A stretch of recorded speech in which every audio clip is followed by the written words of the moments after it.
everyone, welcome to my channel. If you are new, my name is Maggie. I'm doing Vintage Decor, but 7 months ago now, I'm start a new journey. I'm start to flip furniture. I'm start to flip furniture to help my daughter pay her university tuition. I'm a flip furniture mom. I'm enjoyed this my new journey. Take the piece of furniture from the sides of the road for free, or some piece nobody wants anymore, and give a new life, a new purpose, a new color, and many years live again. Today's video I'm going to flip a free high boy dresser. I'm going to do little details, take this piece to the next level. Let's go to start. I got this dresser on a Facebook marketplace for free. Mirius and Modern dresser. It's a vintage one from 1988. Solid wood. In a good shape, very good shape. I love this style of the furniture. Have some scratch, the finish, some finish. The back is in a good shape. All the piece is in a good shape. First, I'm going to cleaning. Do a good cleaning before I paint.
Let's do a quick look before and after. I love how this dresser comes out. Just took me 2 hours and a half this makeover, and it comes out so beautiful. I love it.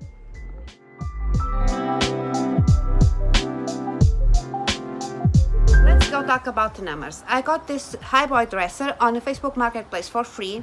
I spent about $20 in paint, tape, top coat and paper sanding. I sold that for $360. I make a profit $340. $340 goes straight to my daughter's tuition. I hope the guys enjoy my video like I did to make it. I'm very excited to tell you guys I will be part of another Flip Furniture Challenge will be on a Saturday, October 23, where several YouTubers Flip Furniture participate too. Now miss and check what is the best Halloween furniture piece for you. Thank you for watching. See you on next video. Bye!